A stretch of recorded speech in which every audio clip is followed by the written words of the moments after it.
I don't care who you are, life is going to knock you down.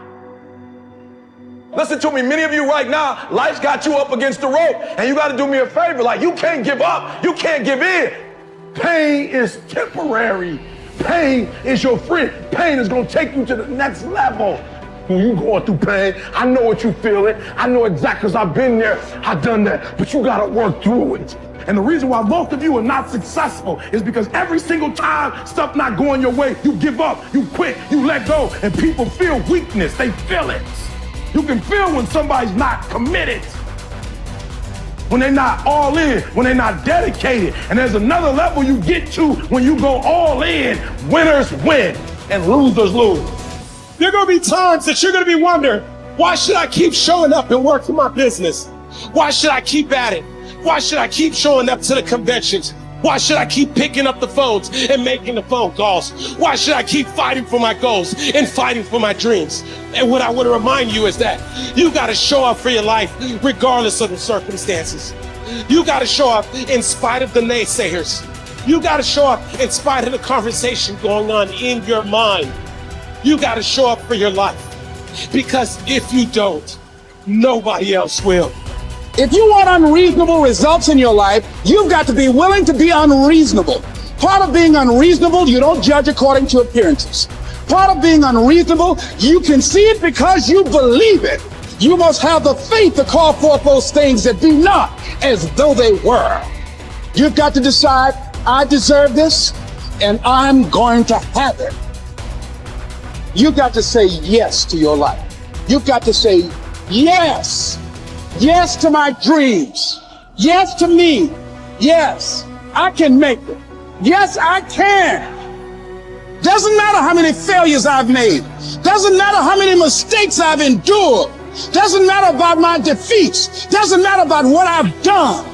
Yes, yes. I don't care about the fact I'm in a hole now. Doesn't matter about where I am. The last chapter to my life has not been written yet. If you judge me now, you'll judge me prematurely. I'm still in the process of transforming my life. I'm still in the process of becoming. Yes.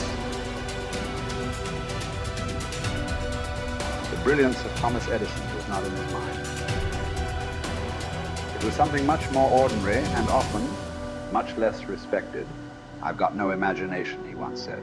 I never dream. I've created nothing.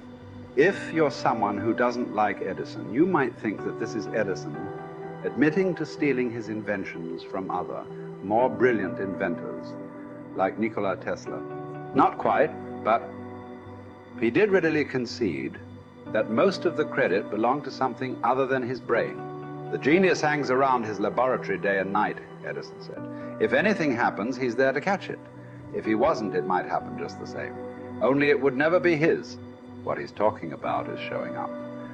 The incredible, underrated power of clocking in every day, putting your ass in the seat, and the luck this seems to inevitably produce.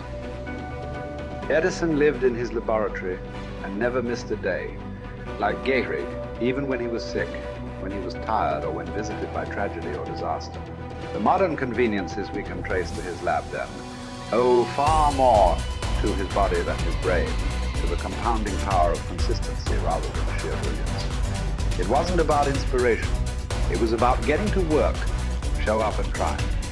Get on the treadmill, pick up the violin, script out some scenes, reach out to some clients, read some reports, lift a couple weights, jog 1 mile, cross one thing off the to-do list, chase down a lead. It doesn't matter what it is. All aspects of our life benefit from this circumscribed kind of wisdom. Just as long as you do something every day, that is the important thing. Show up. When you're tired, when you don't have to, even if you have an excuse, even if you're busy, even if you won't get recognized for it, even if it's been kicking your ass lately, once something is done, you can build on it. Once you get started, momentum can grow. When you show up, you can get lucky. Is this still hard? Yes. But the good news is that because it's hard, most people don't do it. They don't show up. They can't even do one tiny thing a day. So yes, you're alone out there on the track in the rain. You're the only one responding on Christmas.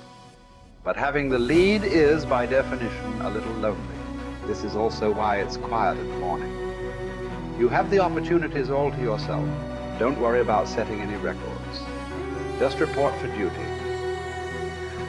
No excuses. And here's the irony. This is also a way to break records. Consistency is a superpower. Day to day, willpower is incredibly rare. Lowell Gettrig was a solid position player and a good hitter.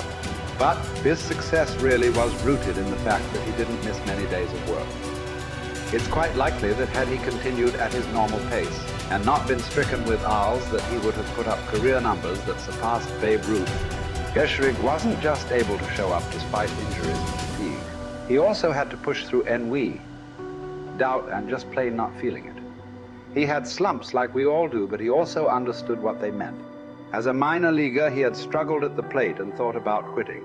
The Yankees' owner sent down a scout to walk Gehrig through the very basic math of a batting average. A good hitter hits 300, and hitting 350 is terrific. Hitting 400 is almost unheard of. What does that translate to? Missing on 6 tries out of 10. A hitter can also go days, weeks without touching the ball. That's what the scout told him. The most important thing a young ball player can learn is that he can't be good every day. You don't have to always be amazing. You do always have to show up. What matters is sticking around for the next at-bat. The ability to do that, coupled with the ability to endure what John Steinbeck called dawdly days while writing East of Eden.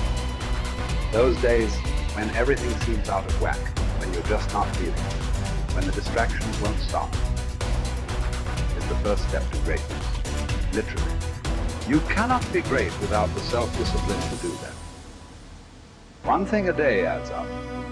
Each day adds up. But the numbers are only interesting if they accumulate in large quantities.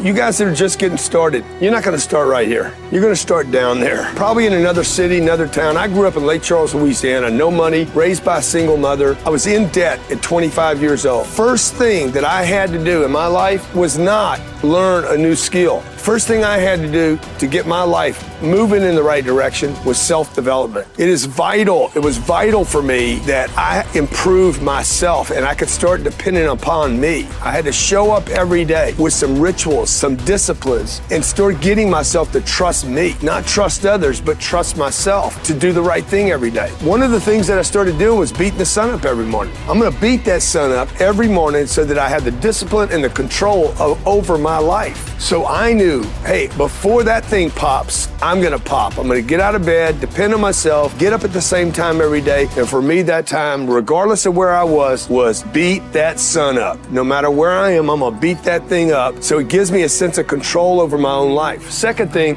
I had to start cleaning up my life and my friends and my environment. When I was younger, between 15 and 25, I was doing crazy stuff in my life. Wasting my weekends. I have the saying, weekends are for the weak. I was drinking, fooling around with a bunch of bad things, bad people. At 25 years old, I cleaned it all up. Quit going to those places. Quit hanging out with people that did not have ethics and discipline in their life. I wanted to build something in my life. I wanted to become someone. And to do that, to become someone in the eyes of the world, just beating that sun up every morning gives me the sense of accomplishment that I did what I said I was going to do, that I woke up when I said I would wake up, and I start building respect for myself, start believing in myself so that I can go out into the world. And maybe today when I go into this meeting that I'm dressed for, they'll believe in me as much as I believe in me, and that'll show up in a contract, a deal, maybe even some money.